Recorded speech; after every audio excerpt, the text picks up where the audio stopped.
அந்த கருத்தை நாம் உள்வாங்குவதற்கு பிராணங்களே ஒரு சிறந்த சாதனங்களாக இருக்கிறது. ஆகையினால் இந்த பிராணங்களை கேட்டல் என்பது, அதனை கேட்டு சிந்தித்தல் என்பது நம்முடைய மனத்திலே மிகுந்த தெளிவை ஏற்படுத்தும். அதில் எல்லளவும் சந்தேகம் இல்லை. அதனால தான் நம்முடைய முன்னோர்கள் இந்த பிராணங்களை எல்லாம் மிகுந்த சிரத்தை எடுத்து அவற்றை மொழிபெயர்த்து தமிழில் செய்திருக்கிறாங்க. வடமொழியில தான் இந்த பிராணங்களுடைய மூலம் உள்ளது, தமிழ் மொழியில இல்லை. ஆனால் நம்முடைய சிறந்த ஆச்சாரிய பெருமக்கள் என்ன செய்திருக்கிறாங்கன்னா, தங்களுடைய நுட்பமான அறிவினாலே அந்த வடமொழி ஸ்லோகங்களை எல்லாம் நன்கு படித்து அவற்றினுடைய நுட்பங்களை எல்லாம் நன்கு உணர்ந்து அவற்றை தெளிவான தமிழ் செய்யுளினாலே நூல்களாக செய்திருக்கிறார்கள். அது தமிழ் மொழிக்கே உரிய பெருமை. அதை இன்றைக்கு இந்த இந்த புராணங்களுடைய மூல நூல்கள்லாம் வடமொழியில் சமஸ்கிருதத்தில் தான் இருக்கு. ஆனால் சமஸ்கிருத மொழியை நன்கு கற்க வேண்டும். அதற்கு அந்த சமஸ்கிருதத்தை நன்கு கற்று அதோடு நில்லாது இந்த புராணங்களில் இருக்கக்கூடிய ஸ்லோகங்கள்லாம் ரொம்ப எண்ணிறந்த ஸ்லோகங்கள். அவற்றை எல்லாம் பொறுமையாக அந்த ஸ்லோகங்களை எல்லாம் படிக்கணும், அதை ஆராய்ச்சி செய்யணும். அப்படியெல்லாம் செய்வது ரொம்ப சாதாரண விஷயம் இல்லை. இப்போ நமக்கு காலையில், அதாவது எழுந்த உடனே எத்தனையோ முக்கியமான வேலைகள் இருக்கு. அவற்றுக்கு மத்தியில் பிராண சிந்தனை செய்வது, அவற்றிலே மனத்தை செலுத்துவது என்பது ஒரு அரிதிலும் அரிதாகிய ஒரு விஷயமாக மாறிக்கொண்டிருக்கிறது. தேவையற்ற விஷயங்களில் நம்முடைய நேரம் செலவிடப்படுகிறது. ஆனால் அவை தேவையற்றவை என்பதை கூட நாம் உணராமல் தான் அதை செய்து கொண்டே இருக்கிறோம். சில நேரங்கள் அவை தேவையற்றவை என்று உணர்ந்தாலும் கூட அவற்றை தவிர்க்க முடியாமலும் நாம் அந்த நேரத்தில் செலவழித்து கொண்டிருக்கிறோம். ஆக இப்படிப்பட்ட ஒரு இக்கட்டான ஒரு சூழ்நிலையில் நமக்கு ஒரு பிராண சிந்தனையை நம்முடைய மொழியிலே ஒரு ஆச்சாரியர் செய்திருக்கிறார்னு சொன்னால் அது நம் ஆட்டுக்கொண்ட ஒரு பெரும் கருணை. இந்த மனிதர்களெல்லாம் எப்படியாவது உயிரி அடைய வேண்டும் அப்படின்னு நம்ம மேலே வைத்திருக்கக்கூடிய ஒரு கருணையினால் தான் அவர்கள் இந்த நூலையெல்லாம் செய்திருக்கிறாங்க. அந்த நூலை அதை படிப்பதற்கும் இப்போ என்ன செய்ய வேண்டியிருக்குன்னா பெரும் முயற்சி செய்ய வேண்டியிருக்கிறது. அந்த நூல்களை படித்தல் அதனை காட்டிலும் ஒரு பெரிய முயற்சியாக இருக்கிறது. அதை படித்து பிறருக்கு சொல்லும் பொழுது என்ன அப்படின்னு சொன்னால், அது கேட்பவர்கள் இந்த முயற்சி எதுவுமே இல்லாமல் ரொம்ப எளிமையாக அவற்றை உள்வாங்க முடியும். ஆகையினால்தான் இந்த புராணங்களை கேட்டல் என்பது ஒரு மிக முக்கியமான விஷயமாக நம்முடைய முன்னோர்கள் சொல்லியிருக்கிறார். முன்னாடி எல்லாம் நான் சிறு வயதாக இருக்கும் பொழுதெல்லாம் நிறைய புராணங்களை இது போன்ற நல்ல விழாக்கள் நடக்கும் பொழுது, பங்குனி உத்திரம், இப்போ எங்கள் ஊர்லலாம் சித்திரை பெருந்திருவிழா நடக்கும், ஆடி மாதத்தில் திருவிழா நடக்கும், கோமதி அம்பிகை. அப்பொழுதெல்லாம் என்ன செய்வார்கள்னா 10 நாள் 12 நாள் திருவிழா நடக்கும். அப்பொழுதெல்லாம் நல்ல பெரிய பேச்சாளர்கள், சிறந்த ஆன்மீக சொற்பொழிவாளர்கள், வாரியார் சுவாமிகள் மாதிரி ஆளுங்களை வரவழைத்து அந்த மாதிரி பெருமக்களை எல்லாம் வரவழைத்து இந்த கந்த புராணத்தை எல்லாம் சிந்தனை செய்வார்கள். கந்த சஷ்டி 6 நாள் நடக்கும். அப்பொழுது என்ன செய்வார்கள், இந்த கந்த புராணத்தை 6 நாளும் தொடர் சொற்பொழிவாக வைத்து இந்த 6 காண்டங்களை 6 நாளில் முடிப்பாங்க. அந்த மாதிரி தொடர் சொற்பொழிவுகள்லாம் ஒரு காலத்தில் நடந்தன. ஆனால் இப்பொழுது நடக்கின்றனவா அப்படின்னா அது கொஞ்சம் அரிதாக தான் எனக்கு தெரிகிறது. அதை சொல்வோரும் ரொம்ப குறைஞ்சிட்டாங்க, அதை கேட்போரும் குறைந்து விட்டார்கள். அதனால் நம்ம அதை நிறைய சிந்தனை பண்ண முடியாமல் போயிடுச்சு. இப்படிப்பட்ட ஒரு காலகட்டத்தில் இந்த ஒரு சிந்தனையை நாம் செய்கிறோம்னு சொன்னால் அது எல்லாம் அல்ல அந்த முருகக்கடவுளுடைய திருவுருள் தவிர வேறு ஒன்றுமே அதுக்கு காரணம் இல்லை. அந்த கடவுள் அவர் கருணை செய்வதால் நாம் இந்த நூலை சிந்திக்கிறோம் என்கின்ற இந்த ஒரு முன்னுரையோடு இந்த ஒரு மாபெரும், இது ஒரு சிவ வேள்வி, இது ஒரு மாபெரும் யாகத்துக்கு சமம். இந்த ஒரு கந்த புராணத்தை நாம் இன்றைக்கு துவக்கியிருக்கிறோம். இந்த கந்த புராணத்தை முழுமையாக முடிக்கிறோம்னு சொன்னால் அது இல்லாமல் அந்த குமாரக்கடவுளுடைய ஒரு கருணையினால் தான் நடக்கிறது. இந்த மாபெரும் வேள்விக்கு வந்திருக்கக்கூடிய எல்லா பெருமக்களுக்கும் அடியே என்னுடைய சிறந்தாண்டு நமஸ்காரங்களை தெரிவித்துக் கொள்கிறேன். இது தொடர்ச்சியாக இந்த சிந்தனைக்கு எல்லோரும் மறுபடியும் அடியேன் வேண்டும் கேட்டுக்கொண்டு நம்முடைய சிந்தனையை கொடுப்போம். இப்பொழுது பிராணங்களை பற்றி தான் நம்ம பேசிக்கொண்டிருக்கிறோம். இந்த பிராணங்கள் எல்லாம் இவற்றினுடைய மூலம் எங்க இருக்குதுன்னா சமஸ்கிருதத்துல தான் இருக்கு. இந்த பிராணங்களை வியாச மகரிஷி தான் நமக்கு வகுத்து கொடுத்தார். கொடுத்தார். வியாச மகரிஷி என்பவர் திருமாலுடைய அவதாரமாக தோன்றியவர். அவர் 4 வேதங்களையும் அவர்தான் வகுத்து நமக்கு ரிக், யஜு, சாமம், அதர்வணம் என்று 4 வேதங்களையும் வகுத்து கொடுத்தார்.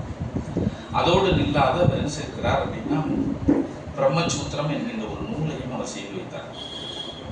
அந்த நூல் வேதங்களுடைய ஞான காண்டத்தை சுருக்கி அவற்றினுடைய கருத்துக்களை எல்லாம் தெளிவுபடுத்தும்படிக்கு அந்த நூலை அவர் அமைத்து கொடுத்தார் என்று பெரியோர்கள் சொல்வார்கள்.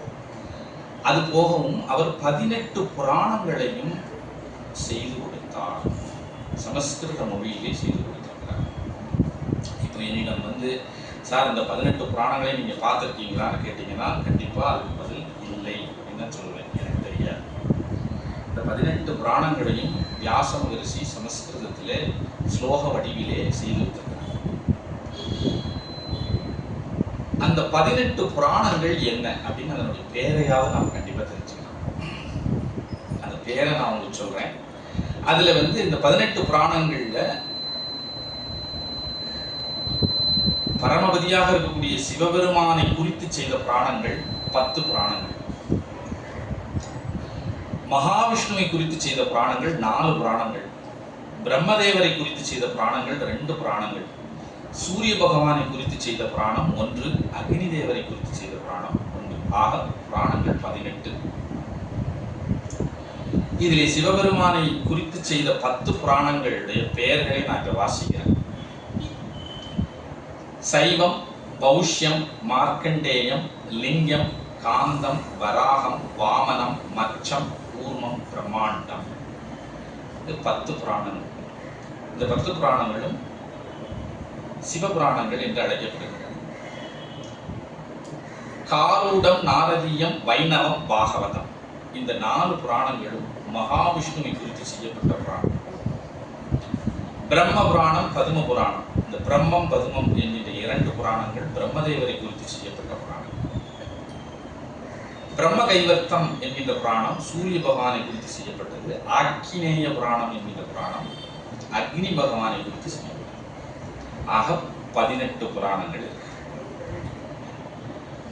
இந்த புராணங்கள் எல்லாமே வடமொழியிலே ஸ்லோகங்களாக இருக்கு.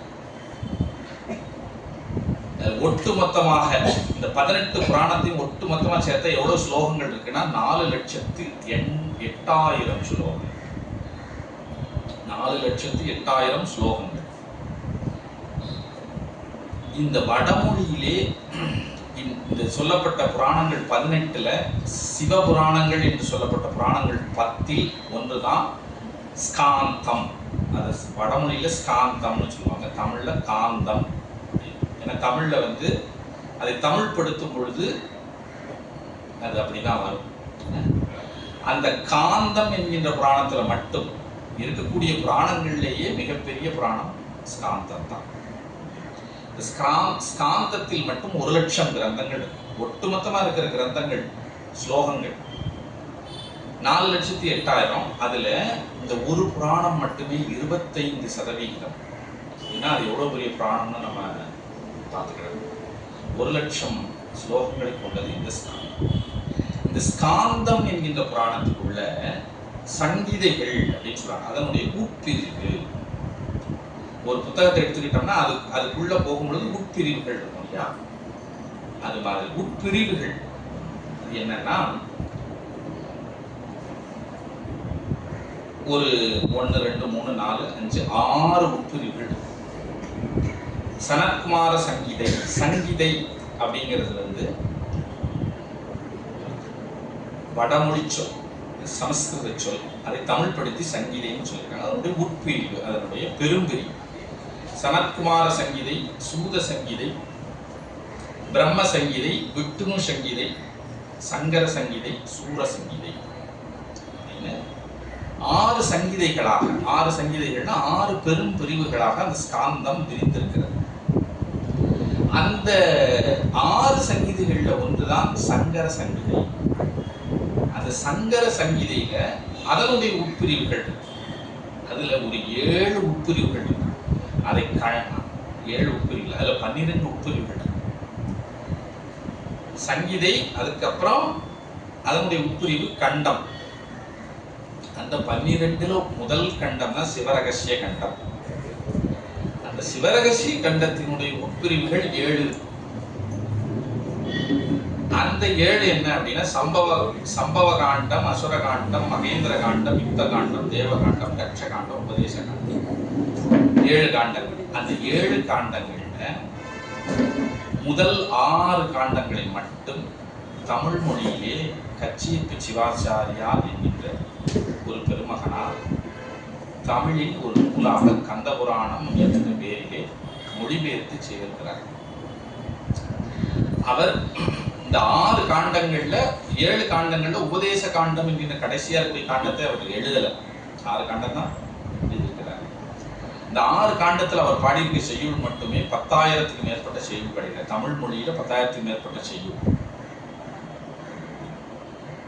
ஸ்கந்தபுராணம் மட்டும் வடமொழியில 30,000 கிரந்தங்களை உடையது.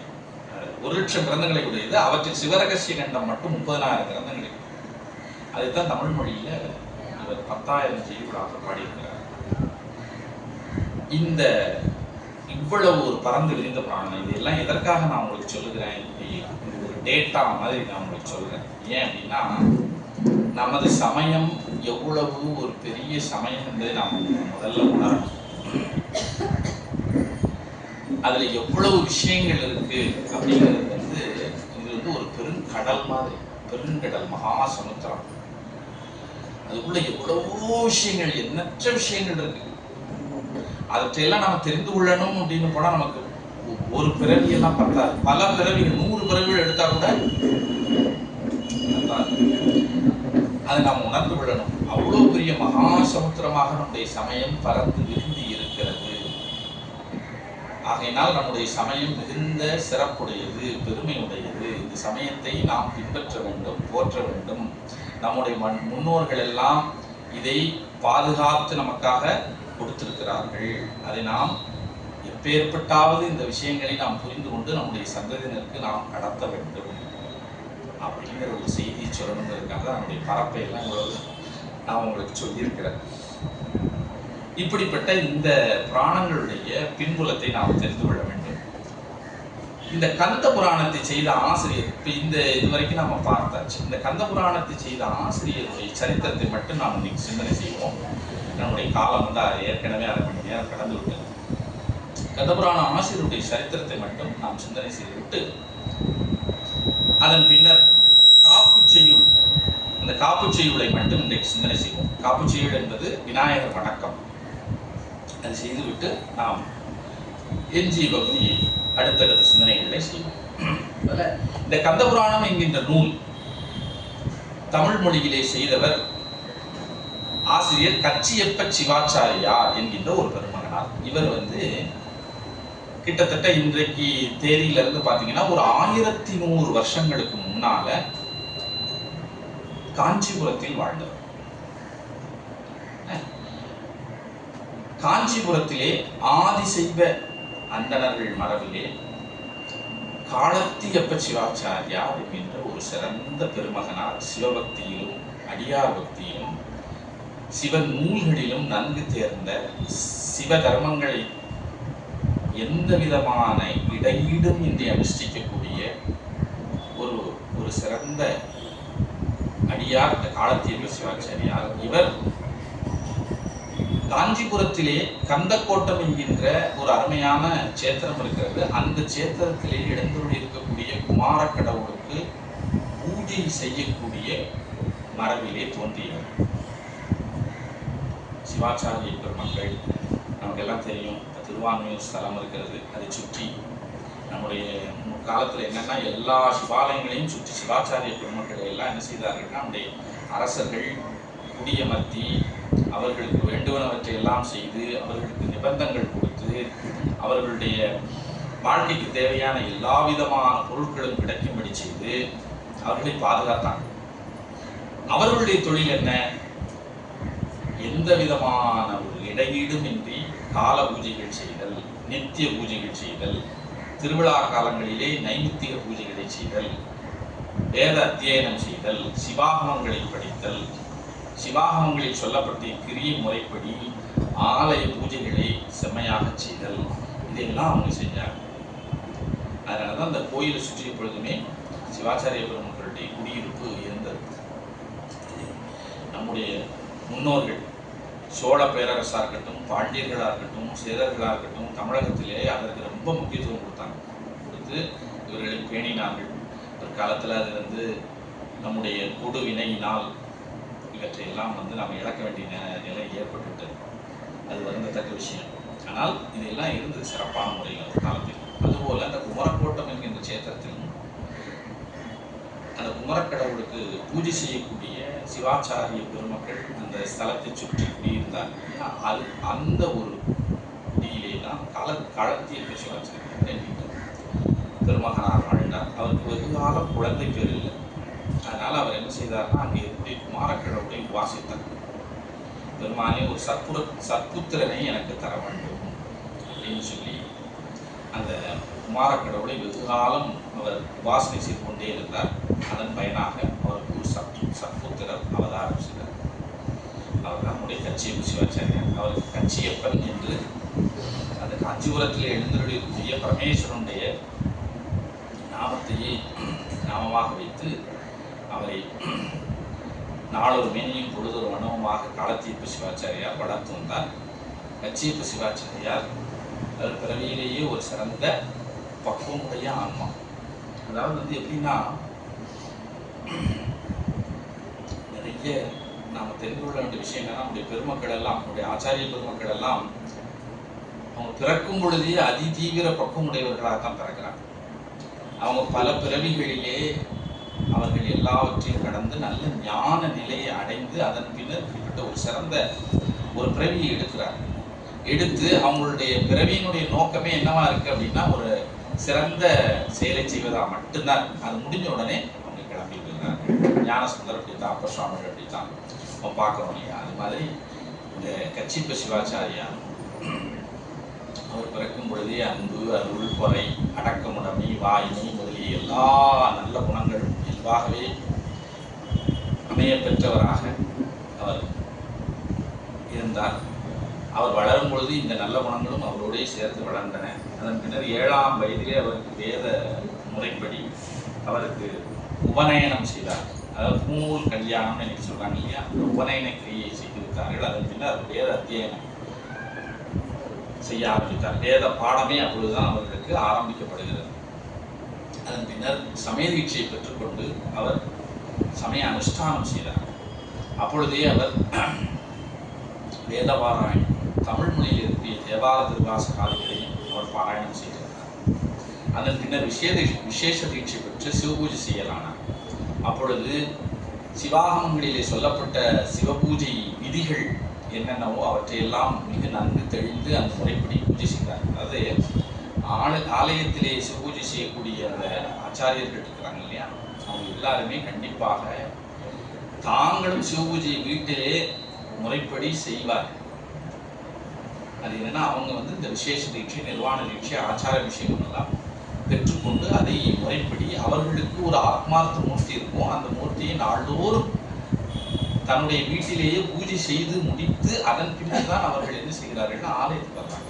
வந்து அதன் பின்னர் பரார்த்த பூஜைங்கிறது கோயிலில் எழுந்தருளக்கூடிய சிவலிங்கம், அந்த பெருமானுக்கு அவர்கள் பூஜை செய்கிறார்கள். அது எதற்காகனா, நாட்டு மக்களுடைய நலத்திற்காக. வீட்டில் இருக்கக்கூடிய அவர்களுடைய ஆத்மார்த்த மூர்த்திக்கு பூஜை செய்வது என்பது தனது சொந்த ஆன்ம வளர்ச்சிக்கு தான் அந்த ஆத்மார்த்தம். பரார்த்த பூஜை என்பது உலகில் உள்ள எல்லோரும் உய்தியடைய வேண்டும் என்பதற்காக. அதனாலதான் கோயில்களில் பூஜை செய்யறாங்க. பூஜை என்பது இது இப்படி இருவேறு விதமா இருக்கு. நம்முடைய கச்சியப்ப சிவாச்சாரியார் விசேஷ தீட்சை பெற்று சிவாகம விதிப்படி சிவபூஜையினுடைய விதியெல்லாம் எங்க இருக்குதுன்னா சிவாகமங்கள்ல தான் இருக்கு. இந்த சிவாகமங்கள்ல தான் சிவபூஜை இன்ன முறைப்படி செய்ய வேண்டும், இப்படி அர்க்கியம், பாத்தியம், ஆச்சமனம் இவற்றையெல்லாம் இப்படி தான் செய்யணும், அபிஷேகங்கள் இன்ன கிரமங்களிலே செய்யணும், கிரமமாக செய்தல், நிரல் நிறையாக செய்தல், அதையெல்லாம் எது சொல்லியிருக்குன்னா சிவாகமங்கள் தான் இவற்றையெல்லாம் சொல்லியிருக்கு. அந்த சிவாகமங்களில் சொல்லப்பட்ட சிவபூஜை விதிப்படி கச்சிப்ப சிவாச்சாரியார் சிவபூஜையை தன்னுடைய வீட்டிலே ஆத்மார்த்த மூர்த்திக்கு செய்தார். அதன் பின்னர் அவர் ஆச்சார அபிஷேகம் எல்லாம் பெற்ற பின்னர் அதே பூஜையை அங்கே எழுந்தருளி இருக்கக்கூடிய அந்த ஸ்தலத்தின் என்னை எழுந்தருளி இருக்கக்கூடிய குமார கடவுளுக்கும் செய்தார். அப்படி சிறந்த ஒரு ஞானியாக நம்முடைய கச்சியப்ப சிவாச்சாரிய சுவாமிகள் வாழ்ந்து வந்தார். அவர் வேதங்கள் அதனுடைய அங்கங்களாக இருக்கக்கூடிய 6 அங்கங்கள் அவற்றையும் நன்கு கற்றுத் தேர்ந்து சிவாகங்களையும் நன்கு பயின்று தமிழ் இலக்கியங்களிலும் நல்ல பயிற்சி உடையவராக இருந்து தேவார திருவாசகாதி திருமுறைகளிலும் தேர்ந்த தோய்வு உடையவராக இருந்தார்.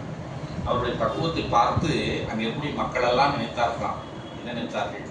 இந்த பெருமகனார் கந்த புராணத்தை தமிழ் மொழியில் செய்தால் சிறப்பாக இருக்கும்னு ஒரு சில அறிஞர்கள் நினைத்தார்கள். அந்த அறிஞர்களும் ஒரு சிறந்த ஞானிகளா இருந்தாங்க. அப்படி நிறைய பேர் நினைச்சிருக்கிறாங்க. இவ்வளவு ஞானம் உள்ள ஒருவரா இருக்கிறார் இந்த கச்சியப்ப சிவாச்சாரியார். அப்படி இருக்கக்கூடிய காலகட்டத்திலே ஒரு நாள் கச்சியப்ப சிவாச்சாரியாருடைய சொப்பனத்திலே குமரக்கோட்டத்தில் இருக்கக்கூடிய அந்த குமார கடவுள் தோன்றினார். தோன்றி, அன்பனே, வடமொழியிலே ஸ்காந்த புராணத்தினுடைய சிவரகசிய கண்டத்திலே, அதாவது சங்கர சங்கீதையிலே இருக்கக்கூடிய சிவரகசிய கண்டத்திலே இருக்கக்கூடிய 6 காண்டங்களை, அந்த 6 காண்டங்களும் எமது சரித்திரத்தை சொல்லுகிறது. அந்த 6 காண்டங்களை தமிழ் மொழியிலே ஒரு பெரும் காப்பியமாக செய்ய கடவாய், பாடக்கடவாய் அப்படின்னு சொல்லி அவருடைய சொப்பனத்திலே சுவாமி ஆணையிடுகிறார். ஆக்ஞாபித்தார்னு சொல்லுவாங்க. ஆக்ஞாபனம் செய்தார். பெருமானே வந்து சொல்றார் இல்லையா, அப்படி சொல்லி இந்த நூலை நீ செம்மையான முறையிலே செய்வாயாக, நான் உனக்கு அடியெடுத்து கொடுக்கிறேன்னு சொல்லி திகட சக்கரம் செம்முகம் ஐந்துலாம் என்ற முதல் அடியையும் எடுத்து கொடுத்து விட்டார். கொடுத்து விட்டு சுவாமி அந்த சொப்பனத்திலே மறைந்தார்.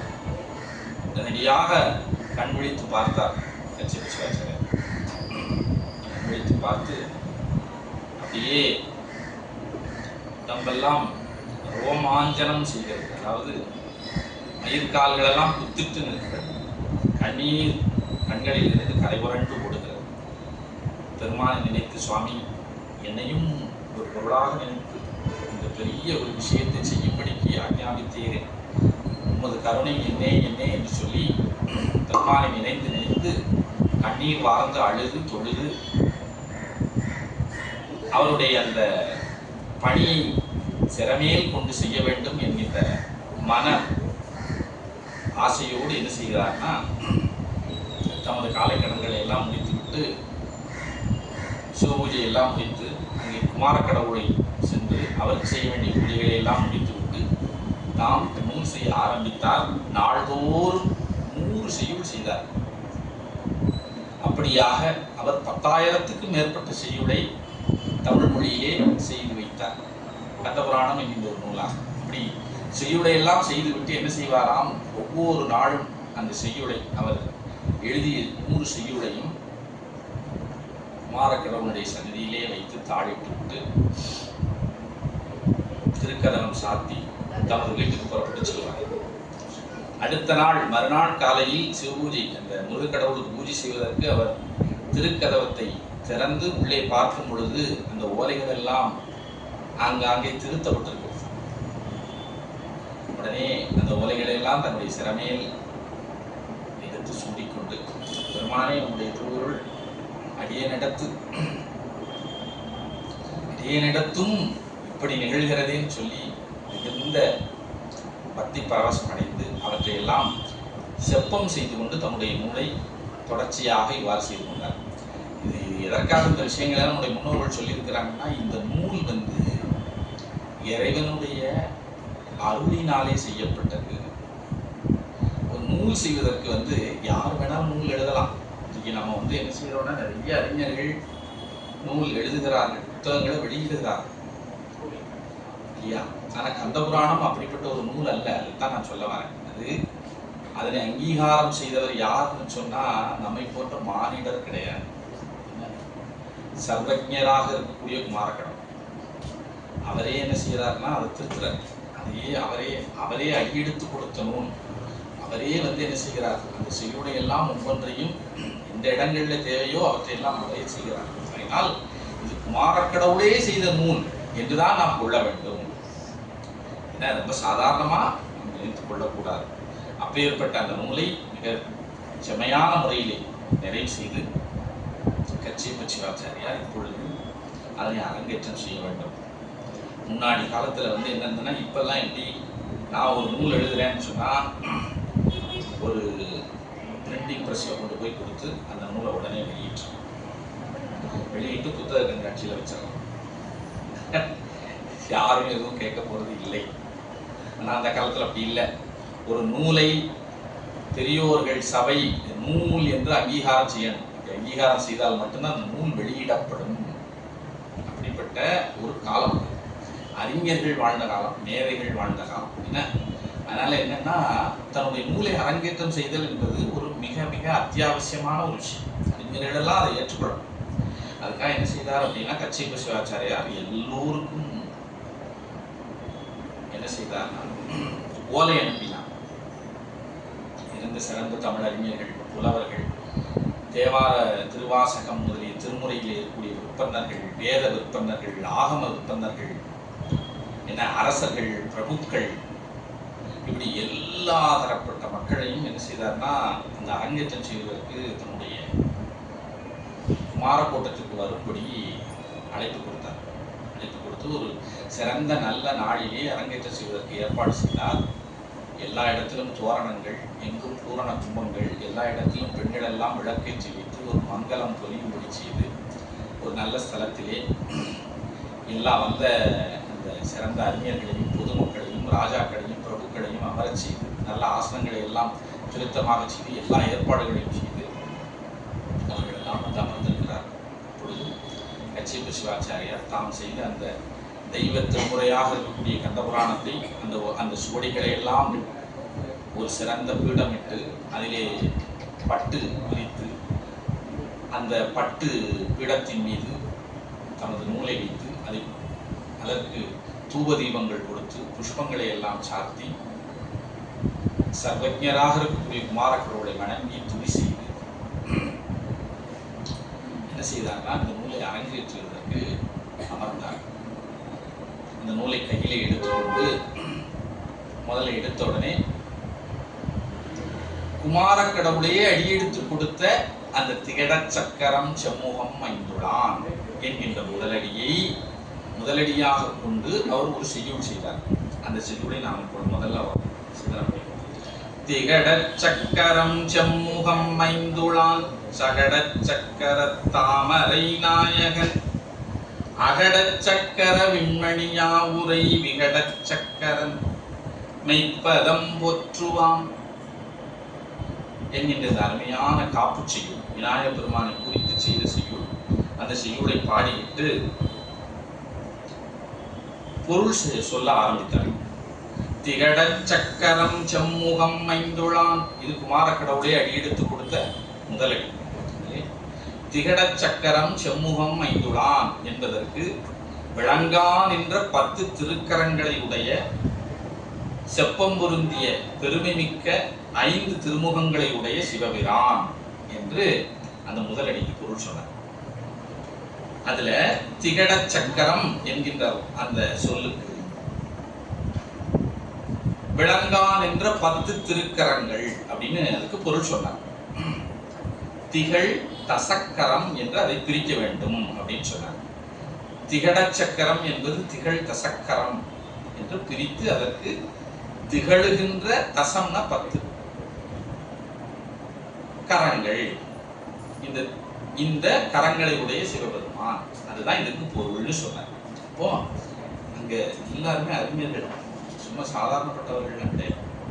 அதிலே ஒரு புலவர் எழுந்து சுவாமிகள் அற்புதமாக சொன்னீர்கள், ஆனால் திகழ் தசக்கரம் லகரமும் தகரமும் இணைந்து தகரமாகுவதற்கு புணர்ச்செய்தி தொல்காப்பியத்தில் இல்லையேன்னு சொன்னார். வேற எந்த இலக்கண நூலில் இருக்கிறது இப்படிப்பட்ட ஒரு விதி? இதற்கு விதி இல்லை அப்படின்னு சொல்லி இதற்கு நீங்க விளக்கம் சொல்லணும்னு சொல்லிட்டோம். இதெல்லாம் வந்து எப்படின்னு கேட்டீங்கன்னா, எப்பேற்பட்ட அறிஞர்கள் வந்து அந்த சபையில் இருக்காங்க யோசிக்கும். உடனே கச்சிப்ப சிவாச்சாரியார் சொன்னார் தெரியுமா, சுவாமி தாங்கள் சொல்வது 100% உண்மை. லகரமும் தகரமும் இணைந்து டகரமாகுவதற்கு வந்து புணர்ச்சி இல்லை. ஆனால் இந்த அடியேன் பாடியதல்ல. இது குமரக்கோட்டத்தில் எழுந்தபடி இருக்கக்கூடிய குமாரக்கடவுளையே அடியனுக்கு அடி எடுத்து கொடுத்த அடி. ஆகையினால் நான் இதனை முதல் கொண்டு செய்தேன்னு சொல்லிட்டேன். அப்படின்னா இதுல என்ன அர்த்தம் ஒண்ணு அப்படின்னா, கச்சியப்ப சிவாச்சாரியாரே இதுக்கு விதியிலேயே முதலே கண்டுபிடிச்சிட்டார். ஆனால் முருகப்பெருமான்கிட்ட போய் அந்த சம்சயத்தை என்ன செய்யலைன்னா இவர் எடுப்பல். போய் சுவாமி லகரமும் தகரமும் சேர்ந்து டகரமாவதற்கு என்ன சுவாமி இங்க விதி இருக்கு, நீங்க பாட்டுல படக்குன்னு எடுத்து கொடுத்துட்டீங்க, நான் எப்படி நூல் செய்வேன் அப்படின்னு போய் இவர் எதிர்கேள்வி கேட்கல. ஏன் கேட்கும் யோசிக்கணும். ஏன் கேட்குதுன்னா, பெருமான் என்ன சொல்லுகிறானோ அதற்கு மேல என்ன செய்யலாங்க, அந்த இது கிடையாது. அதுதான் ஒரு உண்மை சிவனடியா இருக்கக்கூடிய ஒரு பக்தி. சுவாமி போய் 5 2 சேர்ந்தா 6 பான்னு சொல்லிட்டா 6 தான். அப்படி அதுதான் வந்து சிவனடியார்கள் வந்து எடுத்துக்கொள்வாங்க. பெருமானே சொல்லிட்டாரு, இதுக்கு மேல எனக்கு அதுல நான் சம்சயமே எழுப்ப மாட்டேன். இப்ப கச்சிப்ப சிவாச்சாரியாருக்கு இந்த விஷயம் தன்னுடைய அறிவிற்கு, அவருக்கு சிறந்த மேதை இல்லையா, அவரை போல பெரிய அறிஞர் யார் இருக்கா? அவரை தேடி கண்டுபிடிச்சு குமாரக்கடவுளே இதை செய்வாங்கன்னு சொல்றாருன்னா அவர் எப்பேற்பட்ட ஒரு அறிஞராக இருக்க முடியும். ஆகையினால் அவருக்கு இந்த விஷயம் தெரிஞ்சிருந்தது. ஆனாலும் முருகப்பெருமானே அடி எடுத்து கொடுத்தாரு அப்படின்னு சொல்லி அதை அப்படியே எடுத்துக்கொண்டார். ஆனா இதை போய் முருகப்பெருமான்ட்ட இவரை கேட்டிருக்கலாம். இவர் தான் சொப்பனத்திலே வாராரு. நமக்கெல்லாம் சொப்பனத்துல என்னைக்காவது குமாரக்கடவுளை வரா? நமக்கெல்லாம் நான் பொதுமைப்படுத்த முடியாது, எனக்கெல்லாம் வரப்போறது இல்லை இல்லையா? அப்படி வந்து சொப்பனத்திலே வந்து போகக்கூடிய அளவுக்கு அவர் பக்குவமுடைய ஒரு ஒரு ஆன்மாவா இருக்கிறார். ஒரு சிறந்த ஒரு அதி தீவிர பக்குவமுடையவராக இருக்கிறார். அவர் இது தாராளமா என்ன செஞ்சிருந்திருக்கலாம், முருகப்பெருமான்ட்ட கேட்டுக்கலாம். ஆனா அவர் கேட்கவே இல்லை. இப்பொழுது இங்கே சபையிலே ஒருவர் இந்த கேள்வியை எழுப்புறார். இப்ப என்ன செய்யறதுன்னு அவருக்கு தெரியல. முருகப்பெருமான் அடியெடுத்து கொடுத்து விட்டார், ஆகையினால் நான் இதை செய்தேன்னு சொல்லிட்டார். அதற்கு அந்த புலவர் எதிர்கேள்வி கேட்டார். ஐயா, முருகப்பெருமான் அடியெடுத்து கொடுத்தாரா கொடுக்கலையான்னு எங்களுக்கு தெரியாது. அது ரகசியமான விஷயம். உமக்கும் முருகப்பெருமானுக்கு இடையில் நடந்த விஷயம். அது யார் சாட்சி இருக்கா அதெல்லாம் எங்களுக்கு தெரியாது. எங்களுக்கு தேவை என்ன, இலக்கண விதிப்படி இது இருக்கா, இதுக்கு மட்டும் நீங்க பதில் சொல்லுங்க. சிவாச்சாரியாருக்கு என்ன செய்யறதுன்னு தெரியல. இவ்வளவு பெரும் கூட்டத்தை கூட்டி எல்லா ஏற்பாடுகளும் செஞ்சு கடைசியில வந்து முதல் வரியிலேயே அவருக்கு தடை. அதற்குரிய விடையை இவரால் சொல்ல முடியல. உடனே அவர் சொன்னார், இதே கையெடுத்து வணங்கி அந்த அவையில் உள்ள புலவர்களை எல்லாம் பார்த்து, சுவாமி இதற்குரிய விடையை அடியே நாளை உங்களுக்கு கூடுகிறேன் என்று சொல்லிட்டார். சொல்லிவிட்டு அதோடு அந்த சபை கலைந்து இவரும் மிகுந்த மனவேதனையோடு அந்த குமரக்கோட்டத்துக்கு போய் குமாரக்கடவுளுக்கு எல்லா பூஜையும் செய்தார். செய்துட்டு வீட்டுக்கெல்லாம் போவே அங்கேயே என்ன செய்தார்னா தரையில படுத்து தூங்கினார். இரவு உண்ணலை, உணவே சாப்பிடலை. இந்த இந்த மாதிரி ஒரு கேள்வி வந்ததுக்கு அப்புறம் அவருக்கு சாப்பாடு சாப்பிடணுங்கிற எண்ணமே வரல. ஆஹா, இப்பேற்பட்ட ஒரு பெருந்தடைக்கு நான் என்ன செய்ய போகிறேன்னு நினைச்சார். முருகப்பெருமான் ஒருத்தர் தான் இருக்கு பதில் சொல்லணும். அதனால உணவு உண்ணாமல் பூஜைகளை எல்லாம் முடித்து விட்டு வெறும் தரையிலே தன்னுடைய கையையே தலையணையா வைத்துக் கொண்டு தூங்கினார். அப்பொழுது அவர் தூங்கியவுடன், அதான் நம்ம முருகப்பெருமான் எப்பனாலும் அவருடைய சொப்பனத்துக்கு போவாரு. உடனே அவருடைய சொப்பனத்தின் கண்ணை தோன்றி, அன்பனே கவலை கொள்ள வேண்டாம். முதல்ல எடுத்தோடனே அன்பனே அஞ்சேல், முதல்ல எடுத்தோடனே பயப்படாத அஞ்சேல் அப்படின்னு சொல்லிட்டு, லகரமும் தகரமும் சேர்ந்து புணர்ந்து டகரமாவதற்கு விதி சோழ தேசத்திலே வீர சோழியம் என்கின்ற ஒரு இலக்கண நூலில் சந்திப்படத்தில் 18வது செய்யுளில் இருக்கு. இவ்வளவு டீட்டெயில இப்ப நம்ம வந்து ஏதாவது ஒரு பிரச்சனை இருக்கு, ஒரு இதுக்கு எப்படி இதுக்கு தீர்வு காண்பது, சட்டத்தின் படி போனா இந்த செக்ஷன்ல இந்த கிளாஸ்ல இப்படி இருக்குங்க, இந்த ஸ்டேட்மெண்ட் படி நீங்க செய்தது குற்றமில்லை அப்படின்னு உங்களுக்கு ஒரு வழக்கறிஞர் சொன்னார்னா உங்களுக்கு எப்படி இருக்கும்? இந்த மாதிரி நீங்க என்ன சொல்லிட்டாரு, ரொம்ப தெளிவா சொல்லிட்டாரு. வீர சோழியம் என்கின்ற இலக்கண நூல் சோழ தேசத்தில் வழங்கப்படக்கூடிய நூல். அந்த நூலில் சந்திப்படலத்தில் 18வது செய்யுளில் இதற்கு புணர்ச்சி விதி கூறப்பட்டுள்ளது. இந்த நூலை நாளை ஒரு சோழ தேசத்து புலவன் கொண்டு வந்து அவையிலே எல்லோருக்கும் காட்டுவான்னு சொல்ற. நீ வெறுவரேல், பயப்பட வேண்டாம், நாளைக்கு இதற்கு தீர்வு சொல்லப்படும் சொல்லிட்டு தனது ஊர் கலந்தருளினார். மிக்க மகிழ்ச்சியோடு எப்படி இருக்கும் பாருங்க. அச்சை வச்சார் மிகுந்த மகிழ்ச்சியோடு காலையில் எழுந்து நெற்றியில் ஊதியெல்லாம் அணிந்து குமாரக்கடவுளை பணிந்து வணங்கி, சுவாமி தேவருடைய கருணை நாம் என்னென்று சொல்வதுன்னு சொல்லி அழுது தொழுது பெருமானை வணங்கி அடியற்ற மரம் போல விழுந்து வணங்கி அங்கிருந்து புறப்பட்டு சென்று வழக்கம் போல தன்னுடைய காரியங்களை எல்லாம் செய்து தமது அனுஷ்டானங்களை எல்லாம் முடித்து பூஜைகளை முடித்து குமாரக்கடவுளை வணங்கி மீண்டும் சபைக்கு வந்தார். சபைக்கு வந்து அந்த புலவரிடம் இந்த விஷயத்தை அப்படியே 5% சொன்னார். என்ன சொன்னாரு? ஐயா, சோழ தேசத்திலே வீர சோழியம் என்கின்ற இலக்கண நூல் வழங்கப்படுகிறது. அந்த இலக்கண நூலிலே சந்தி படலத்தில் 18வது செய்யுளில் லகரமும் தகரமும் சேர்ந்து டகரமாக புணர்வதற்கு புணர்ச்சி விதி கூறப்பட்டுள்ளது அப்படின்னு சொல்லி கொஞ்சம் கூட 5% அப்படி சொல்லுங்க. ஆனா வீர சோழியம்ங்கிற நூலை நான் கேள்விப்பட்டதில்லையே, நீங்க இப்படி சொல்றீங்க அப்படிங்கிற மாதிரியான ஒரு முகத்தோடு அந்த புலவர், இந்த கேள்வியை எழுப்பிய அந்த புலவர் பார்க்கிறார். பார்த்த உடனே அந்த அவையில இருந்து ஒரு பிரகாசமான ஒரு தேஜஸோடு ஒரு புலவர் வருகிறார். அவர் என்ன சொன்னார்னா, சோழ தேசத்தை சார்ந்தவன், எங்கள் தேசத்திலே வழங்கப்படக்கூடிய வீரசோழியம் என்கின்ற இலக்கண நூல் என் கையில் இருக்கிறது. இதிலே சந்திப்படலத்தில் இருக்கக்கூடிய 18வது செய்யுள் இதுதான் சொல்லி இந்த ஓலைச்சுவடியை எடுத்தார். உடனே இந்த கேள்வியை எழுப்பி அந்த புலவர் இருக்கிறார் இல்லையா, அவர் மிக விரைவாக அந்த செய்யுளை எடுத்து வாசித்து பார்த்தார். பார்த்து, ஆஹா, லகரமும் தகரமும் புணர்ந்து டகரமாகுவதற்கு இது விதி சொல்லப்பட்டுள்ளது என்பதை மறந்து மிகுந்த ஆச்சரியமும் மகிழ்ச்சியும் அடைந்தார். அவரை தொடர்ந்து பல புலவர்கள் இவரை போல சந்தேகம் உள்ள புலவர்கள். இப்ப சில புலவர்கள் என்ன செய்வாங்கன்னா, சந்தேகம் வந்தா உடனே கேட்பாங்க. சில பேர் ஐயோ ஒரு சின்ன பிரச்சனை இருக்க அப்படின்னு சொல்லிட்டு அமைதியா இருப்பாங்க. அப்படிப்பட்ட புலவர்களும் முன்னாடி என்ன செஞ்சாங்கன்னா, அந்த செய்யுளை வாசித்து பார்த்தார்கள். அவர்களுக்கு ஆஹா, இதற்கு விதி சொல்லப்பட்டிருக்கிறது.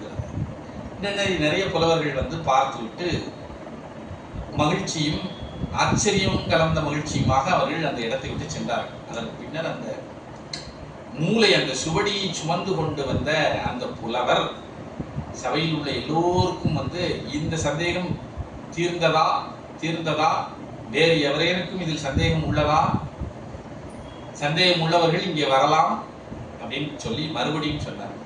எல்லாம் அவையே அமைதியா இருக்கு. ஏன்னா கேள்வி எழுப்பிய புலவருக்கே அதற்கு விடை தெரிந்து விட்டது. அவர் மற்ற எல்லோருக்கும் அந்த விடையை சொல்லக்கூடியவர் தான். அதனால் பிறர் அதை போய் சரிபார்க்கணுங்கிற அவசியம் இல்லை. அதனால எல்லோரும் அமைதியாக இருந்தார்கள். இப்படி சொல்லிவிட்டே அந்த புலவர் அந்த இடத்திலிருந்து மறைந்தார். மறைந்த உடனே அந்த சபையில் இருக்கக்கூடிய அத்துணை பேரும் மிகுந்த ஆச்சரியம் அடைந்து எல்லோரும் என்ன செய்தார்கள் அப்படின்னா, கச்சியப்ப சிவாச்சாரியார் திருவடிகளிலே விழுந்து விழுந்து விழுந்து வணங்குறாங்க. அதிலும் அந்த சந்தேகத்தை எழுப்பிய அந்த புலவர் இருக்கிறாரே பலமுறை விழுந்து வணங்குறார். சுவாமி, நான் உங்களை தப்பா சொல்லிட்டேன், முருகப்பெருமான் தான் உங்களுக்கு அடியெடுத்து கொடுத்திருக்கிறார். இப்பொழுது இந்த வீரசோழியம் என்கின்ற நூலையும் காட்டி எங்களுடைய ஐயத்தையெல்லாம் நீக்கி மறைந்து அருளிய அந்த கடவுள் குமார கடவுளே, சுவாமி என்னை மன்னித்துக் கொள்ள வேண்டும். தங்களுடைய நூல் குமார கடவுளால் அங்கீகரிக்கப்பட்ட நூல். சங்க புலவராக இருந்து தவளாராய்ச்சி செய்தவர் குமார கடவுள். அப்பேற்பட்ட அந்த குமார கடவுளே இங்கே ஒரு புலவராக எங்களுடைய ஐயத்தை நீக்கினார். இனிமே தங்களுடைய நூல் தங்கு தடையின்றி அரங்கேற்றப்படட்டும்னு சொல்லி அங்கே இருக்கக்கூடிய புலவர்கள் எல்லாம் என்ன செய்தார்கள், உடனடியாக அங்கீகாரத்தை கொடுத்தார். அதற்கு பின்னர் கச்சியப்ப சிவாச்சாரியார் நம்முடைய நூலை சிறந்த முறையிலே அரங்கேற்றினார். பொதுமக்கள் எல்லாம் நாள்தோறும் அந்த பிராணங்களை அவர் சொன்ன அந்த அற்புதமான அந்த விஷயங்களை எல்லாம் செவிமடுத்து தொடர்ச்சியாக பல நாட்கள் அந்த புராணங்கள் நடந்தது. அவற்றை செவிமடுத்து முருகப்பெருமானுடைய அருளை அந்த அருளாகிய அந்த சாகரத்தில் மூழ்கி கச்சிப்ப சிவாச்சாரியாரை எல்லோரும் என்ன செய்தார்கள், போற்றி துதித்து வணங்கினார்கள். அந்த நல்ல ஒரு அந்த கந்தபுராணம் முழு புராண நிகழ்வு அவருடைய அரங்கேற்றம் முடிந்த பின்னர் அவருக்கு சிறந்த மரியாதை செய்து அவருக்கு நல்ல பட்டு பீதாம்பரங்களை எல்லாம் கொடுத்து, சிறந்த அணிகலன்களை எல்லாம் அவருக்கு கொடுத்து, பரிசில்களை எல்லாம் கொடுத்து அவரை சிவிகையிலே ஏற்றி அங்கே இருந்த பிரபுக்களும் மற்ற சிறந்த அரசர்களும் தக்க மரியாதைகளை செய்து சிவிகையிலே ஏற்றி அவருடைய நூலை நல்ல பட்டு துணியினாலே சுற்றி அதற்கு பூஜைகள் செய்து புஷ்பதாரணங்களை எல்லாம் செய்து அதற்கும் தக்க மரியாதை செய்து அப்படியே வீதி வளமாக கொண்டு வந்தார். எல்லா மக்களும் அதை தெரிந்து கொள்ள வேண்டும் என்பதற்காக செய்த பின்னர் நம்முடைய கச்சிப்ப சிவாச்சாரியாரை எல்லோரும் கொண்டு வந்து அவருடைய இல்லத்திலே விட்டாங்க. சுவாமி, உங்களுடைய இந்த பெருங்கருணையினாலே தமிழகம் ஒரு சிறந்த காப்பியத்தை பெற்றது. குமாரக்கடவுளுடைய அருள் எல்லோருக்கும் இனி நன்கு தடையின்றி கிடைப்பதற்கு உங்களுடைய இந்த நூல் ஒரு பெரும் சாதனமாக விளங்குகின்றது. தாங்கள் இந்த தமிழகத்திற்கும் இங்கே இருக்கக்கூடிய மக்களுக்கும் செய்த ஒரு பெரும் தொண்டு சால சிறந்ததொண்டு. தங்களுக்கு கைமாறு அடியங்களால் எதுவும் கொடுக்க முடியாதுன்னு சொல்லி எல்லோரும் அவரை சிறப்பித்து அவரை அவருடைய இல்லத்தில் விட்டு சென்றார்கள். அது முதற்கொண்டு அந்த கந்தபுராணமாகிய நூல் தமிழ்நாடெங்கும் பரவியது. அதை சான்றோர்கள், தமிழறிஞர்கள், மற்ற ஏனைய விற்பனர்கள், சிறந்த அறிஞர்கள் எல்லோருமே அந்த நூலை சிறமேற்கொண்டு அதை பயின்றார்கள். அப்படி காலங்காலமாக பயிலப்பட்டு இன்றைக்கு 1000 வருடங்களுக்கு மேலாக இன்றைக்கும் ஒரு சிறந்த ஒரு காப்பியமாக, பெரும் காப்பியமாக இந்த கந்தபுராணம் என்கின்ற ஒரு செந்தமிழ் நூல் விளங்குகின்றது. இது செய்த அந்த கச்சிப்ப சிவாச்சாரியார் அதன் பின்னரும் பல காலம் அங்கே இருக்கக்கூடிய இந்த குமாரக்கடவுளுக்கு பூஜை செய்து வெகுகாலம் பக்தி செய்து நிட்டை கூடி அவர் அகண்டாகாத வியாபகராக இருக்கக்கூடிய, நித்திய வியாபகராக இருக்கக்கூடிய சிவபெருமானுடைய திருவடி நிழலை அடைந்தார். அத்தோடு அவருடைய சரித்திரமானது முற்றுப்பட்டுவிட்டது. இப்படிப்பட்ட ஒரு பெருமை மிக்க கச்சிப்ப சிவாச்சாரிய சுவாமியார் என்கின்ற ஒரு ஆச்சாரிய திலகரினாலே செய்யப்பட்ட இந்த நூல் கந்தபுராணம். இத்தோடு நாம் இன்றைக்கு சிந்தனை நிறைவு செய்து கொள்வோம். அடுத்த வகுப்பிலே நாம் என்ன செய்யலாம்னு சொன்னால், அவர் செய்த இந்த காப்பு செய்யுளை நாம் சிந்திக்கலாம். அதன் டைம் இல்லை, 1 மணி நேரம் ஆகிவிட்டது. சரி, காப்பு செய்யுளை திகட சக்கரத்தை சொல்லிடலாமா? சரி, ரைட், நல்லது நல்லது. என்னன்னா, அதாவது நம்ம எதற்காக பார்க்க வேண்டியிருக்கு அப்படின்னா, எப்பொழுதுமே இந்த மாதிரி சொற்பொழிவு, ஒரு பேச்சு இதெல்லாம் செய்யும் பொழுது இன்னும் கொஞ்ச நேரம் இதை கேட்டால் நல்லா இருக்குமே நினைக்கும் பொழுது அதை நிறைவு செய்திடும். அப்பதான் அடுத்த வாரம் வருவாங்க. இன்னும் கொஞ்ச நேரம் கேட்டால் நல்லா இருக்குமே நினைப்பாங்களா, அதுதான் அது ஃபுல் ஸ்டாப். இல்லைன்னா அடுத்த வாரம் வரமாட்டாங்க.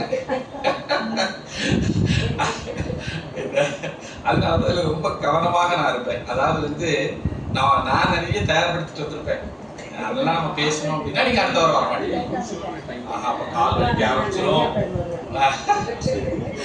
வலிக்க ஆரம்பிச்சிடும், வயிறு பசிக்கும், ஏன்னா தாகம் வரும், இப்படி எல்லாம் நிறைய இயற்கை உபாதைகள்லாம் வரும். அதனால நம்ம என்ன செய்ய வேண்டியிருக்கு, ரொம்ப கவனமா இருக்கு. சரி, இருந்தாலும் உங்களுடைய எல்லோருடைய இந்த ஆர்வத்திற்கு நான் ஏமாற்றம் கொடுக்க கூடாதுங்கிறதுக்காக இந்த முதல் செய்யுளை நாம் இன்றைக்கு சிந்தனை செய்வோம். திருச்சிற்றம்பலம் திகட சக்கரம் செம்முகம் மைந்துளான் சகட சக்கர தாமரை நாயகன் அகட சக்கர விண்மணியாபுரை விகட சக்கரன் மெய்ப்பதம் போற்றுவாம்.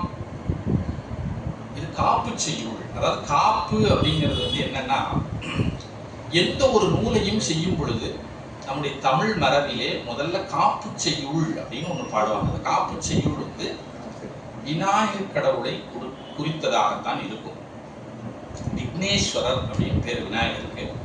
விக்னங்கள் அப்படின்னா தடைன்னு அர்த்தம். அந்த தடைகளுக்கு அரசன் அப்படின்னு அர்த்தம். விக்னேஸ்வரர் அப்படிங்கிற அந்த பேருக்கு அர்த்தம் அதுதான். தடைகளுக்கு அரசன் அப்படின்னா என்ன அர்த்தம் அப்படின்னா, அதுக்கு ரெண்டு விஷயம் நம்ம புரிஞ்சுக்கணும். ஒண்ணு என்னன்னா, தடைகளை நீக்குவது அப்படின்னு ஒரு அர்த்தம் இருக்கு, தடைகளை ஏற்படுத்துவதுன்னு ஒரு அர்த்தம் இருக்கு. ரெண்டையுமே அவரால் செய்ய முடியும். ஒரு பெரிய நூலை செய்ய புகுந்த ஒருவர் முதல்ல விக்னேஸ்வரரை ஏன் துதிக்கிறார்னு சொன்னா, எந்த தடையும் இல்லாமல் நான் எடுத்துக்கொண்ட காரியம் இனிது நிறைவேற வேண்டும் என்பதற்காக முதல்ல காப்பு செய்யும் விநாயகரை குறித்து செய்கிறார். அவ்வாறு செய்யவில்லை என்று சொன்னால் நம்முடைய மரபுப்படி நம்முடைய நம்பிக்கை என்ன அப்படின்னா, அது தடைபடும். அந்த தடையை விநாயகர் பெருமானை உருவாக்குவார். அதுதான் நம்முடைய நம்பிக்கை. அதனாலதான் முதல்ல நாம விநாயகர் பெருமானை வணங்குகிறோம். நம்முடைய எல்லா லௌகீக காரியங்களாக இருந்தாலும் கூட முதல்ல நாம் என்ன செய்யறோம், ஒரு சாணி பிள்ளையார், ஒரு மஞ்சள் பிள்ளையார், இப்படி ஏதோ ஒன்றிலே முதல்ல விநாயகரை நாம் ஆவாகனம் செய்கிறோம். நம்மை அறியாமலே நம்ம என்ன செய்யறோம், ஒரு விநாயகர் பெருமான் அங்கே உண்டு பண்ணி, எங்கள் ஊர்லாம் அச்சு வெள்ளத்தை தூக்கி வைப்பாங்க, அதுதான் விநாயகர். மண்ணில் பிள்ளையார் செய்வாங்க. இப்படி ஒரு ஒரு வழக்கம் ஏன் இருக்குன்னா, நாம் எடுத்துக்கொண்ட காரியம் லௌகீக காரியமாக இருந்தாலும் கூட அது இனிது நிறைவேற வேண்டும் என்பதற்காக விநாயகர் பெருமானை முதலிலே தியானித்து வழிபடுதல், அவரிடம் அதை கேட்டு வரமாக பெறுதல் நம்முடைய மரபு. அந்த மரபை ஒட்டி இங்கே முதல்ல என்ன செய்கிறாங்க, விநாயகர் பெருமானை செய்கிறாங்க. இந்த செய்யுள் விநாயகர் பெருமானை நோக்கி.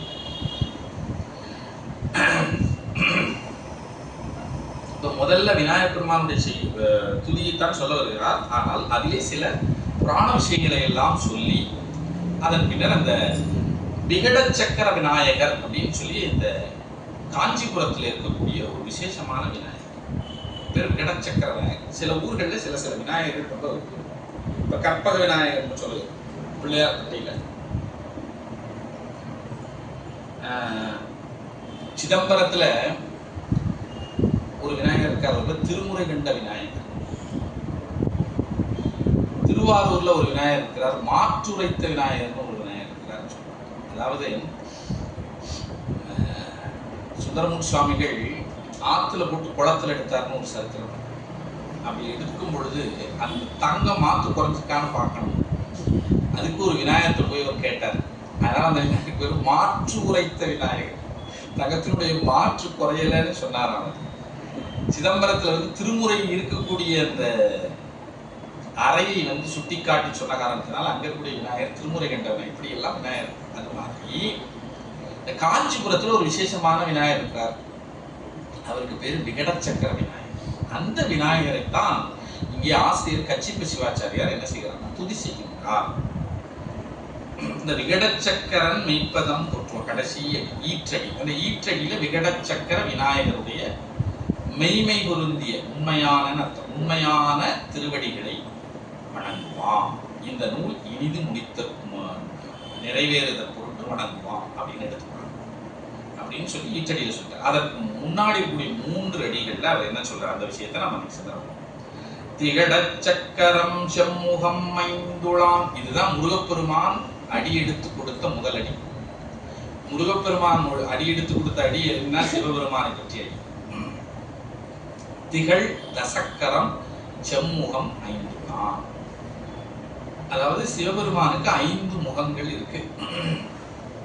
அந்த 5 முகங்கள் தான் ஈசானம், தத்புருஷம், அகோரம், வாமதேவம், சத்யோஜாதம் அப்படின்னு சொல்லுவாங்க. அந்த 5 முகத்தோடு கூடிய ஒரு மூர்த்தி இருக்கிறார்.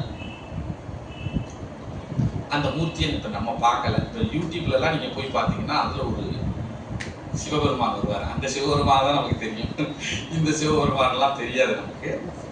5 முகங்களோடு இருக்கிறார். 10 கரங்கள். ஒரு முகத்துக்கு 2 கரம். அதனால 10 கரங்கள், தசக்கரம், 10 கரங்களோடு இருக்கிற சதாசிவமூர்த்தின்னு சொல்லுவாங்க. இந்த சிவபெருமானை முதல் வரியிலே சொல்கிறார். திகழ சக்கரம், திகழ்கின்ற தசக்கரம். தசக்கரம் 10 கரம். செம்முகம், பெருமை பொருந்திய முகம். 5 முகங்களை உடைய சிவபெருமான். சகட சக்கர தாமரை நாயகன். அந்த சிவபெருமான் ஒரு காலத்திலே திரிபுரத்தை எரித்தார் அப்படின்னு ஒரு புராண நிகழ்வு சொல்லப்படுது. 3 அசுரர்கள் வெகு காலம் தவம் செய்து 3 கோட்டைகளை உருவாக்கினார். ஒரு கோட்டை பொன்னால் செய்யப்பட்டது, இன்னொரு கோட்டை வெள்ளியினால் செய்யப்பட்டது, இன்னொரு கோட்டை இரும்பினாலே செய்யப்பட்டது. அந்த கோட்டையினுடைய ஒரு ஒரு சிறப்பு என்ன அப்படின்னா, அந்த கோட்டை பறக்கக்கூடியது. பறந்து போய் என்ன செய்யும் அப்படின்னா, எந்த இடத்த போய் அவங்க தாக்க, எந்த உலகத்திலே யாரை போய் தாக்க போறாங்களோ அந்த இடத்துல போய் அது அப்படியே பறந்த அந்த இடத்துல அப்படியே பிளேஸ் ஆகி. இப்போ நாம இந்தியாவில் இருக்கக்கூடிய நாம் ஏதோ ஒரு தேசத்தை நம்ம அட்டாக் பண்ணணும்னு நினைக்கிறோம். அப்படியே சென்னையே பறந்து போய் அங்கே போய் உட்காந்துச்சுன்னு வச்சுக்கோங்க, அங்கே இருக்கிறவங்களால ஜெயிக்க முடியுமா? கஷ்டம்.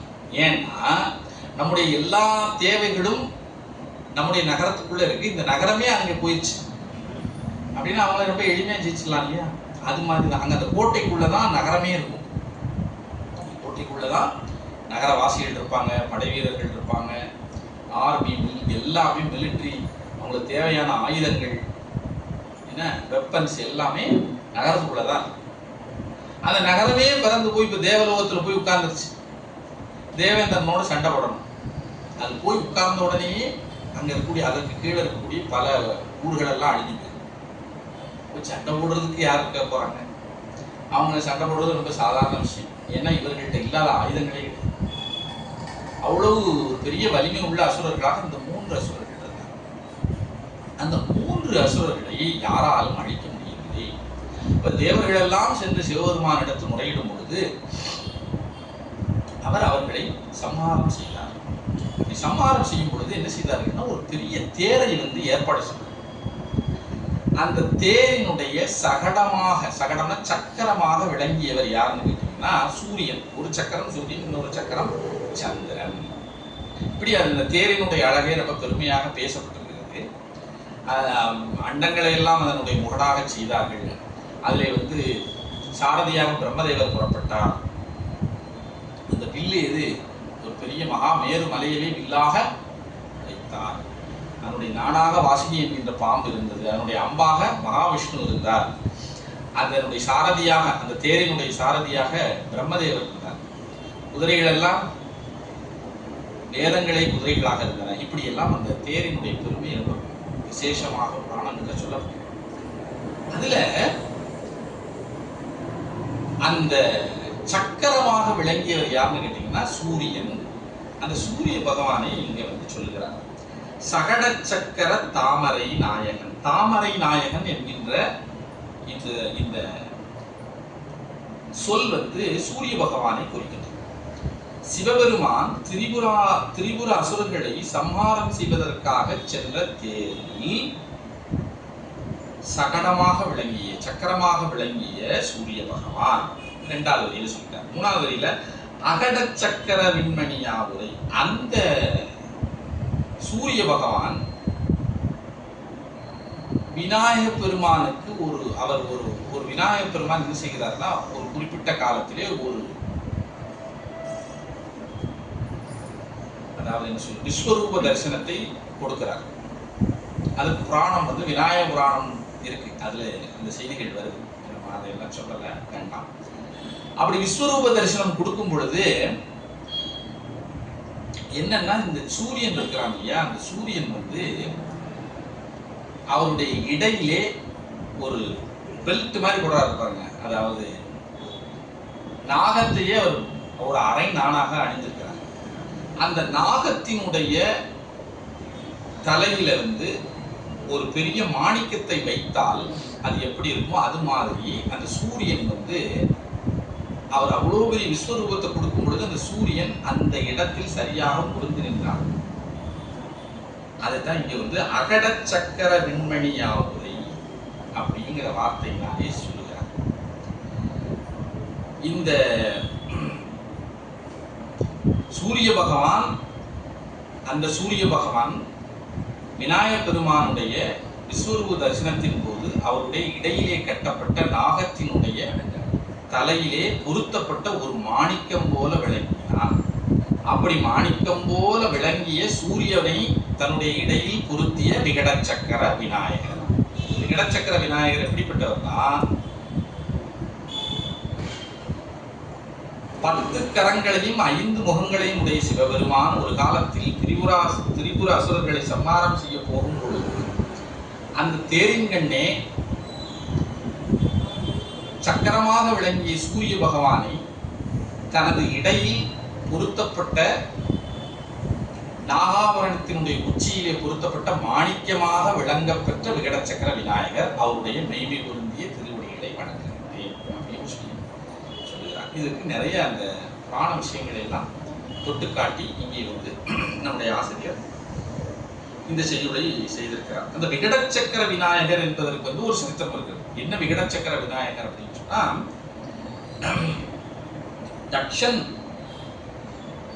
தட்ச பிரஜாபதி என்கின்ற ஒரு சிறந்த ஒரு பிரம்மகுமாரர். அவர் ஒரு பெரிய யாகத்தை செய்தார். அந்த யாகத்தில் வந்து அவர் என்ன செய்தார்னா, சிவபெருமானை மட்டும் நீக்கிவிட்டு அந்த யாகத்தை செய்தார். அந்த பகுதியெல்லாம் இப்ப இந்த கந்தபுராணத்திலே பின்னாடி தட்ச காண்டத்திலே வருகிறது. அதை நாம் ரொம்ப விரிவாக பார்க்க நிறைய செய்யுள் இருக்கு. ரொம்ப முக்கியமான பகுதி. அப்படி வந்து அவர் சிவபெருமானை நீக்கி அந்த யாகத்தை செய்தார். மாபெரும் யாகம் செய்தார். அந்த யாகத்தை அழிக்க வேண்டும் என்று சொல்லி உமாதேவியார் விண்ணப்பம் செய்தார். அதற்கு இணங்க சிவபெருமான் ஒரு புத்திரரை தோற்றுவித்தார். அவர் தான் வீரபத்திர கடவுள். இந்த வீரபத்திர கடவுள் என்ன செய்தார்னு சொன்னா, அந்த யாகத்திற்கு போய் அந்த யாகத்தை அழித்தார். முழுமையாக அழித்தார். தேவர்கள் எல்லாம் எல்லாரும் மரணம் அடைந்தார். தட்சனையும் தலையை கொய்து யாக குண்டத்திலே இருந்து விட்டார். அப்படி எல்லோரும் மரணம் அடைந்தார். அப்படி மரணம் அடைந்து பின்னர் என்ன செய்தார்னா, உமாதேவியார் அந்த இடத்திற்கு மறுபடியும் ரிஷபாரூடராக பெருமானே எழுந்தருளுகிறார். அப்பொழுது உமாதேவியார் மீண்டும் அங்கே பெண்கள் எல்லாம் அழுவதை கேட்டு என்ன செய்தார்னா, மனம் இறங்கி எல்லோருக்கும் உயிர் வந்து கொடுக்கணும் சுவாமின்னு சொல்லி கேட்டவுடனே எல்லோரும் வீரபத்திர கடவுள் உடனடியாக என்ன செய்தார்னா, யாருடைய தலையெல்லாம் அங்கங்கள் எல்லாம் எங்கெங்க இருக்கோ அதை எடுத்து பொறுத்துனீங்கன்னா உடனே அவர்களுக்கு உயிர் வந்துடும் சொன்னார். எல்லாரும் அதுபடி செய்தார்கள். எல்லோரும் உயிர் பெற்று தூங்கி எழுந்தவர்கள் போல எழுந்தார். ஆனால் தட்சனுக்கு மட்டும் என்னன்னா தலை இல்லை. தலை யாகத்திலே எரிந்து விட்டது. அதனால வேற வழி இல்லாமல் யாக குண்டத்திலே போடுவதற்காக இருந்த ஒரு ஆட்டினுடைய தலையை பொருத்தினார்கள். உயிர் பெற்று எழுந்தான். அவனுடைய தலை அன்றைய தேதியிலிருந்து என்ன ஆயிடுச்சு, ஆட்டு தலையாக. இந்த பகுதியெல்லாம் பின்னாடி வரும். இப்படி எல்லாம் முடிஞ்சு போச்சு. எல்லாரும் அவரவர்கள் சுவாமி என்ன செய்தார்னா, எல்லோரும் உங்களுடைய கர்ப்பம் நீங்கி அவரவர்கள் உலகத்திற்கு சென்று உங்களுடைய காரியங்களை செய்வீர்களாக என்று ஆணை வந்து அவரவர்கள் உலகத்திற்கு அனுப்பிவிட்டார். லட்ச பிரஜாபதியும் பின்னர் மாபெரும் சிவபக்தனாகி வெகுகாலம் தவம் செய்து சிவபெருமானுடைய உலகத்தை சென்றடைந்தான். அப்ப என்ன நடந்ததுன்னா, இந்த சரித்திரத்துல மகாவிஷ்ணுவோடு ஒரு யுத்தம் பண்ணுகிறார் வீரபத்திரர். இந்த பகுதி ரொம்ப விரிவா இருக்கும், ரொம்ப அழகா இருக்கும். அப்படி மகாவிஷ்ணுவோடு வீரபத்திர தேவர் யுத்தம் செய்யும் பொழுது மகாவிஷ்ணு தன்னுடைய மாபெரும் படைக்கலனாக இருக்கக்கூடிய சக்கராயுதத்தை வீரபத்திர தேவர் மீது என்ன செய்கிறார்னா ஏவுகிறார். வீரபத்திர தேவர் நிறைய கபாலங்களையே மாலையா அணிஞ்சிருக்கிறார். அவருடைய ருத்ராட்சம் இல்லை, அல்லது தங்க என்ன சொல்லலாம் செயின் எல்லாம் அவர் போடுறதுக்கு முழுக்க முழுக்க இறந்த யாரோ ஒருவருடைய கபாலம், பிரம்ம கபாலங்கள்னு சொல்லப்படுகிறது. கபாலங்களை அணிஞ்சிருக்கிறார். மண்டை ஓடு, கபாலம்னா மண்டை ஓடு. மண்டை ஓடுகிட்ட நிறைய அணிஞ்சிருக்கிறார். இந்த வந்த சக்கராயுதத்தை ஒரு மண்டை ஓடு தன்னுடைய வாயிலே கவி கொண்டது. சக்கராயுதம் அந்த மண்டை அந்த கபாலத்தினுடைய வாயில் போச்சு. அதற்கு பின்னர் அந்த யுத்தம் நின்று விட்டது. அப்புறம் மகாவிஷ்ணு மூர்ச்சையாகி விழுந்துட்டார். இந்த மாதிரி அந்த பகுதிகள் வரும். இப்போ எல்லாரும் இதுக்கு அப்புறம் நடந்த சம்பவங்கள்லாம் சொல்லிட்டேன் நான். எல்லோரும் உயிர் பெற்று அவரவர்கள் உலகங்களுக்கு திரும்பினார்கள். அவர்கள் காரியங்களை செய்ய ஆரம்பிச்சார். மகாவிஷ்ணுவும் வந்துட்டார், அவருடைய வைகுண்டத்துக்கு வந்து விட்டார். ஆனா அவரிடம் இப்ப என்னன்னா, சக்கராயுதம் இல்லை, சக்கர படையை இழந்து விட்டார். போய் நம்ம வந்து இந்த சக்கரப்படையை எப்படி மீட்டு கொண்டு வருவது தெரியலையேன்னு சொல்லி இந்த மன வியாகுலம் அடைந்து அவர் வந்து இருந்தார். அவருக்கு ரொம்ப அணுக்க தொண்டர், அவருடைய மெய்காப்பாளன், அவருடைய சேனாதிபதியாக இருக்கிறவர் விஸ்வசேனன் என்கின்ற ஒருவர். தனது தலைவர் இப்படி வருந்துகிறாரே, ஆகா அவர் உடனடியாக நம்ம சக்கரப்படையை நம்ம மீட்டு தர வேண்டும்னு சொல்லி என்ன செய்தாருன்னு சொன்னா, வீரபத்திர தேவரை நோக்கி நாம தமம் செய்வோம்னு சொல்லி காஞ்சிபுரத்துக்கு ஒரு சிவலிங்கத்தை பிரதிஷ்டை செய்வது, அவர் சிவபூஜை செய்து வழிபாடு செய்து கொண்டே இருந்தார். இப்போ வீரபத்திரரை குறித்து தான் அவர் வழிபாடு செய்கிறார். ஏன்னா அந்த சக்கராயுதம் வீரபத்திரத்தை தான் இருக்கு, அது எனக்கு நல்லா தெரியும். அதனால எப்படியாவது அவற்றிலிருந்து வாங்கிடணும்னு சொல்லி தவம் செய்தார். அப்பொழுது வீரபத்திர தேவர் அவருடைய தவத்திற்கு இறங்கி அவருக்கு காட்சி கொடுத்து என்ன வேணும்னு கேட்டார். அவர் இந்த மாதிரி எமது தலைவராக இருக்கக்கூடிய மகாவிஷ்ணு சக்கரப்படை சுவாமி தேவரீர் எங்களுக்கு திருப்பி கொடுக்க வேண்டும் சொன்னார். அதுக்கு வீரபத்திரர் என்ன சொல்லிட்டாருன்னா, அப்பா சக்கரப்படை என்கிட்ட இல்லை, இதில் ஏதோ ஒரு கபாலம் அதை கவ்விக்கொண்டது, நீயே ஏதாவது செய்து அதனிடமிருந்து பெற்றுக்கொள்ளுன்னு சொல்லிட்டார். அப்போ அந்த விஸ்வசேனன் என்ன செய்தான்னு சொன்னா, வாயால் கவ்விக்கொண்ட கபாலம் அதை விட வேண்டும் அப்படின்னு என்ன செய்யணும், அது சிரிக்கணும். சிரிச்சதுன்னா வாயிலிருந்து விழுந்துடும். அதனால நம்ம அதுக்கு என்ன செய்யணும், நகைச்சுவையா ஏதாவது ஒன்று செய்யணும்னு சொல்லி விகடக்கூத்தாடினான்னு சொல்லப்படும். அதுதான் நம்ம விகடக்கூத்தாடுதல் அப்படின்னா கோணங்கி கூத்து. அதாவது இப்போ இந்த பஃபூன்னு சொல்றாங்கல்ல, சர்க்கஸ்லாம் போனா அவங்களுடைய முகத்தை வச்சுக்கக்கூடிய பாங்கு, வாய் எப்போதுமே சிரிச்ச மாதிரியே இருக்கும் பார்த்துருக்கீங்களா, அந்த மாதிரி மூக்கை பெருசாக வச்சுருப்பாங்க. இந்த மாதிரி ஏதாவது ஒன்று செஞ்சு நமக்கு ஒரு சிரிப்பை பார்த்த மாத்திரத்திலே ஒரு சிரிப்பு வரும்படியாக தோற்றத்தை வைத்துக் கொள்ளுதல், அப்புறம் நடனம் ஆடுதல், இந்த மாதிரி ஏதோ ஒன்று செய்து நகைச்சுவை ஏற்படும்படி செய்யணும். அதனால என்ன பண்ணுறது அப்படின்னா, ஒரு கோணங்கி கூத்தாடினார். அதான் விகட கூத்து. யாரு? விஸ்வசேனன். அப்படி ஆடின உடனே என்ன ஆயிடுச்சு அப்படின்னு கேட்டீங்கன்னா, அந்த கபாலம் சிரித்தது. சிரித்த உடனே அந்த சக்கரப்படை கீழே விழுந்தது. அவ்வாறு அதை பெற்றுக்கொள்ளலாம், பிடித்துக் கொள்ள வேண்டும் சொல்லி விஸ்வசேனன் முயற்சி செய்வதற்கு உள்ளாக அங்கே இருக்கக்கூடிய விநாயகர் ரொம்ப ஒரு கன நேரத்தில் அந்த சக்கரப்படையை கைப்பற்றி கொண்டு சென்றார். ஆஹா போச்சு, இனி என்ன செய்ய, நானே எவ்வளவோ முயற்சி பண்ணி இது எங்க இருக்குன்னே தெரியாம இருந்த இந்த பொருளை எப்படியாவது எடுத்து விட வேண்டும், மீட்டு விட வேண்டும்னு சொன்னா கடைசியில் இப்படி ஆகிட்டதேன்னு சொல்லி என்ன பண்ணார், இனி விநாயகர் கடவுள்கிட்ட போய் நம்ம முறையிட வேண்டியதான்னு சொல்லிட்டு விநாயகர் கடவுள் எடுத்து சொல்லி சுவாமி இதை கொடுக்கணும்னு சொல்லி அங்கேயும் விகடக்கூத்தாடினார். விகடக்கூத்தாடியவுடன் அந்த விநாயகர் பெருமான் அதற்கு மனம் இறங்கி அந்த சக்கரப்படையை கொடுத்தார். விஸ்வசேனன் சக்கரப்படையை பெற்றுக்கொண்டு தமது தலைவராக இருக்கக்கூடிய மகாவிஷ்ணுவிடத்தில் சென்று ஒப்படைத்தார். அந்த ஒரு சரித்திர பகுதி வருகிறது, புராண செய்தி. அப்படி அந்த விகட சக்கரம், அந்த விகடக்கூத்தை ஏற்றுக்கொண்டு சக்கரத்தை கொடுத்த காரணத்தினாலே அந்த விநாயகருக்கு விகட சக்கர விநாயகர் அப்படின்னு ஒரு திருநாமம் வழங்கப்பட்டிருக்கு. அந்த விகட சக்கர விநாயகருடைய மெய்மை பொருந்திய பதங்களை வணங்குவான், திருவடிகளை வணங்குவான் என்று சொல்லி கடைசி வரியில விகடச்சக்கர விநாயகருக்குன்னு ஒரு சரித்திர பின்புலம் இருக்கு, அதை நான் அதை சொன்னேன். மற்ற 3 வரிகள்லையும் அவர் திரிபுர சம்ஹாரத்தை காட்டி அதிலே விளங்கிய சூரிய பகவான் இவருக்கு இடுப்பிலே ஒரு ஆபரணமாக விளங்கினார். அப்படி அந்த சூரிய பகவானையே ஆபரணமாக சொல்லி, அந்த சூரிய பகவான் எப்படிப்பட்டவர் அப்படின்னா, திரிபுராசுரர்களை வெல்வதற்காக சென்ற அந்த தேரினுடைய சக்கரமாக விளங்கியவர். அந்த தேரானது அகில உலகங்களுக்கும் தலைவனாக இருக்கக்கூடிய சிவபெருமானே ஆரோகணித்த தேர் அப்படின்னு அப்படி அந்த செய்தியை ஒரு போர்வையாக எடுத்து சொல்லி அந்த விநாயகர் பெருமானை செய்கின்றார் நம்முடைய ஆசிரியர் கட்சி சிவாச்சாரியார். இதுதான் இந்த முதலிலே இருக்கக்கூடிய காப்பு செய்யுள். இந்த செய்யுளை நாம் இன்றைக்கு சிந்தனை செய்துவிட்டோம். எஞ்சியுள்ள இப்போ இந்த காப்பு செய்யுளே 5 செய்யுள் பாடியிருக்கிறார் ஆசிரியர் கட்சி சிவாச்சாரியார். அதன் பின்னர் கடவுள் வாழ்த்து என்கின்ற பகுதியிலே 25 செய்யுள் பாடியிருக்கிறார். அதன் பின்னர் அவையடக்கம் பாடியிருக்கிறார். இப்படி இவையெல்லாம் முடிந்த பின்னாடி தான் உற்பத்தி காண்டம் என்கின்ற பகுதி வருகிறது. அதை நாம் வரக்கூடிய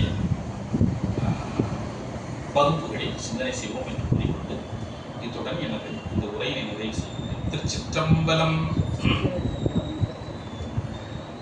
ஆறிருதடந்தோள் வாழ்க, அருமுகம் வாழ்க, வெப்பை கூறு செய்தனி வேல் வாழ்க, குடம் வாழ்க, செவ்வளேறிய மங்கை வாழ்க, யானைதன் அணங்கு வாழ்க, மாரிலா வள்ளி வாழ்க, வாழ்க சீரடியாரெல்லாம் வான்முகில் வளாது வீக மலிவளம் சுரக்க மன்னன் கோன்முறை அரசு செய்க குறையிலாது உயிர்கள் வாழ்க நான்மறை அறங்கள் ஓங்க நற்றவம் வேள்வி மல்க மேன்மைகள் செய்வ நீதி விளங்குக உலகமெல்லாம். திருச்சிற்றம்பலம். அரகர நம பார்வதி பதே. அரகர மகாதேவா.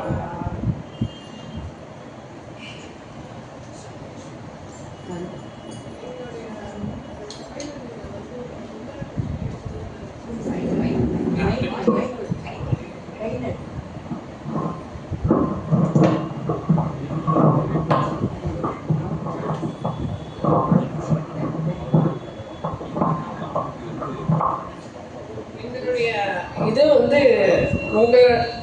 உங்களுடைய இந்த உரையினால நாங்கள் முருகப்பெருமானுடைய பெரும் புகழை அனுபவிக்கிறதுக்கூடிய எங்களுக்கு ஒரு சிறப்பான ஒரு நல்ல இதை ஏற்பாடு பண்ணி கொடுத்துருக்கீங்க. நாங்கள் மேலும் மேலும் உங்களுடைய உரையை கேட்டு குமார சம்பவங்கிறது ரொம்ப ஒரு வசத்தியான ஒரு இதை பேசப்பட்டிருக்கு நம்ம புராணங்களில். இன்னைக்கு வரைக்கும் அவர் ஆவலில் பெருச்சு நேரில் வந்த கடவுள் முருகப்பெருமான். அந்த மாதிரி பல விஷயங்களை நாங்கள் இங்கே கூட நம்ம கிட்டேயே இருக்கார் நம்ம பாம்பன் சாமிகள்.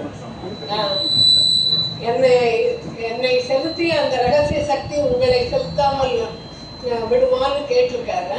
அந்த மாதிரியான ஏன்னா இன்னைக்கு கலியுக கடவுள் முருகன். அதனால நாங்கள் ரொம்ப பாக்கியம் செஞ்சிருக்கோம். மேலும் உங்களுடைய சொற்பொழிவுகளை கேட்க பெரும் ஆர்வத்துடன் இருக்கிறோம்.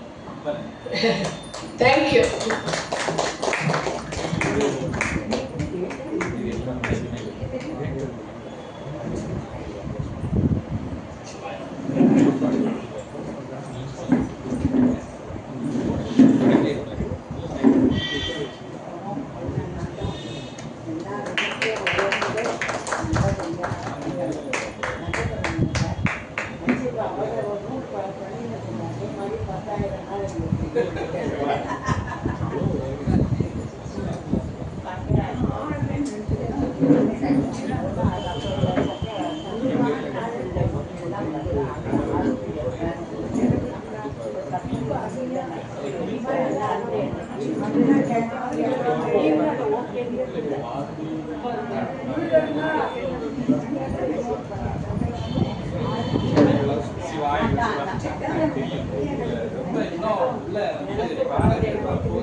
ఇక్కడ వరి చెప్పండి సార్ ఏ వీటిలో సార్ గివ్ టు మదర్ తన్మై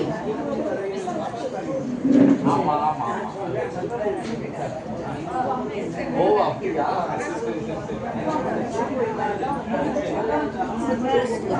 ஆமா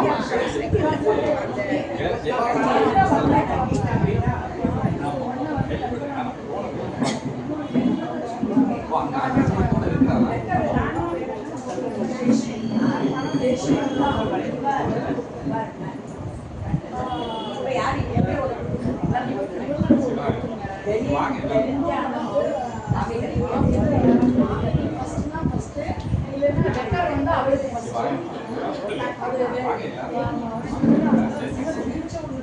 யாருக்கு சொன்னாங்க? ஆமா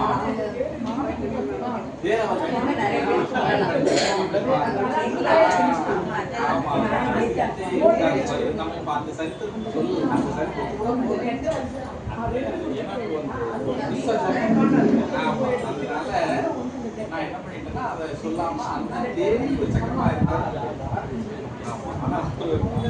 அவர் வந்து அவர் எந்த ஆயுதத்தையும் பயன்படுத்தி அதான் சரி சரி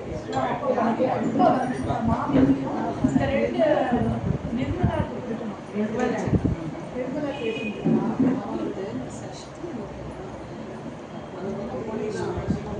கண்டிப்பா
மக்கள் மயில அவ்வளவு